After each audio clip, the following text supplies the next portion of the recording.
Hey, been a while. Actually though, it's my fault because, well, obviously it's my fault. I get very discouraged if things aren't perfect the first time I try them. And my first video was... and it wasn't very exciting either. But I have ideas for making my videos slightly more funny, if anything else. I'm hoping funny. So my second video, I figured I would talk to you guys about something that's kind of not as important to me anymore, which is strange, but I think that's just because I'm working all the time in a factory, and so I smell bad all the time because of the factory, and I'm just going back to the factory, so you know, there's not really any point in smelling good anymore, is my life. Before that, I was always very self-conscious about how I smelled. It's important. I don't think it's weird. I think a lot of people want to smell nice. And I mean, says the guy with the blocked up nose. What have I heard? Your sense of smell sort of triggers your memory, right? It's the strongest sense that triggers memory. And if you don't remember that, nah, it's because we don't have smell-o-vision right now. So, my vlog thing today is about smells and trans smells, I suppose, and how that probably exacerbated my dislike for smelling bad, because I always felt like I smelled bad. So I don't know if you can tell behind me, Ace bandages. I'm sure many of you are well acquainted with them. So there's that, but I'll go back a step prior and tell you about kindergarten, which might have been the source point of my dislike for not smelling good and why it makes me so uncomfortable. In kindergarten, I was a very shy and quiet kid. I didn't, you know, I had friends and I liked my friends and we hung out, but I wasn't outgoing.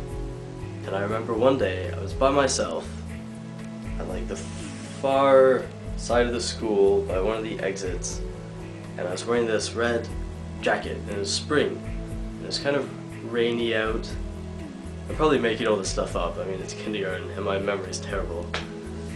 But it was a red jacket and I liked it, and these kids who were either just a year older or 2 years older than me, they seemed quite tall as far as I can remember, almost like 6th graders compared to me, but maybe I was just a really small kid, because I'm a really small trans man. What can you do?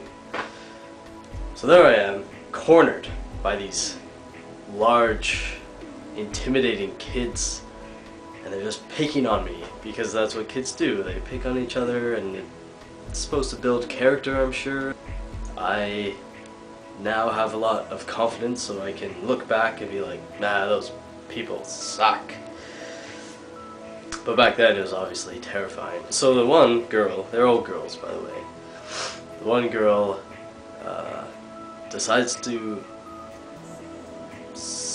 like get close to me, and she pulls back and she's like, oh, you smell. And then they all left. It's more dramatic. They just exodus out after that comment in my memory. And then I'm sitting there like,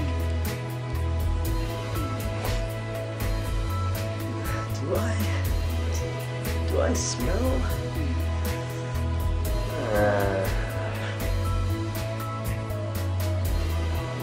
Kids. Ugh.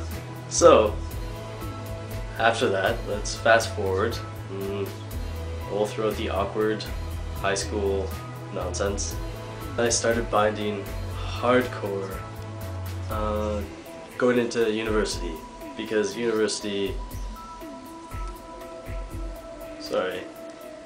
was my fresh start. It was, you're finished high school, like, you have your friends who are cool and you love them and they're great, but now you have this opportunity to meet new people and be who you want to be and introduce yourself with your new name and be identified as a guy and not have anyone correct those people. It's just the worst, isn't it? So I started binding all the time and it smelled so bad. And then, because it's elastic rubber, even if you washed it, it still would smell like burning rubber when you took it out. Which is great. I smell like a tire in the Nevada desert right now. And then you'd wear it and just all your sweat would soak into it, and I hated it. And that added to this intense self-consciousness about how I smelled. And then I bought a packer, which I was going to pin up to the wall too, but I figured some people might not enjoy that. Kind of moved my head and surprise! So I bought a packer, and that was even worse, right? Because it's right against your crotch and stuff happens, and I think a lot of people are very self-conscious about down there anyway. I have this silicone fake skin thing that just absorbs all of that, right? It does, and it gets pretty gross. And you wash it every day, but it's still, and then I had a girlfriend at this time when I started binding, so I had to deal with those smells with her. And then I bought a packer, and you know, it's everything, like your urine, your crotch smells, your sweat, everything. It's just the trifecta of terrible smells that come out of a person, and this is very graphic. Maybe I'll put a little note about the verbal graphicness of this post. Anyway, then I got even more self-conscious, and obviously it made our way into the bedroom, right? There was very little pleasure, because that's always what I was thinking about, the smell, like how bad it smells, and I don't want her to be anywhere near that, so that sucked. But I've never heard anyone talk about that, so I thought I'd share my experience. I don't know how it'll help anyone, just acknowledging the fact that being trans can be very smelly. Buy lots of good cologne, not cheap, right? That's my advice, I guess. No cheap cologne. Okay. See you guys later.